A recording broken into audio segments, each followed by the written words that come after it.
Hello everyone, welcome back to Abstract Class. This is Aaron, and today we'll be talking about primitive variables. In relation to my scenario that I gave before of waking and dressing, I'm going to be using variables to represent the mood that you are in.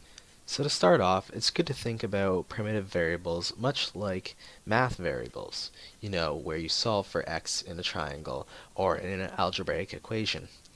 But it is actually much better to think of it like a lunch container, which you would put something in for a time and then later take out. There are many different types of primitive variables, and they can range from very small to very large, containing different types of information. These are a few of the many different primitive types that are available in different languages, but these few will be used throughout almost every different language.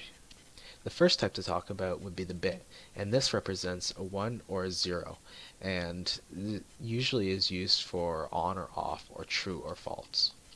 The next type to talk about would be the integer, or as some languages use, int. This represents whole numbers, including 0, so that means it cannot represent any decimal or fractional number like 1.5. Um, any of these numbers can be positive and negative as well. There are upper and lower limits to integers depending on the language, but those are things we will not get into today.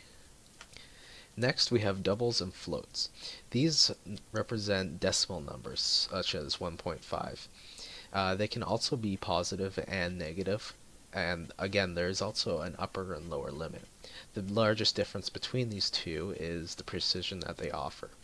And the use of the variable types here change depending on the language that you use.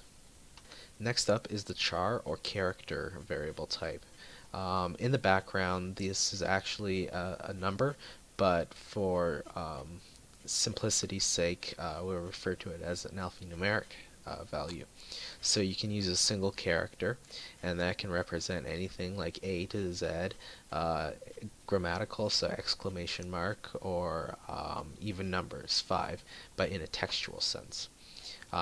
This is not particularly used for math, although there are advanced mathematical uses for characters. The last type I'd like to talk about is the string. This is not truly a primitive type, although in many languages it is treated as such. In reality, it's a grouping of characters together. The reason that this is treated as primitive in many newer languages is because it is so common to keep different characters together, and most common cause is to make words.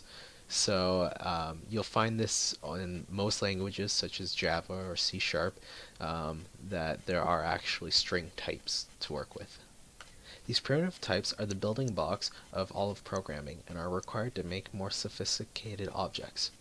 In my next video, I'll be going over conditional statements, also known as if statements and switch cases.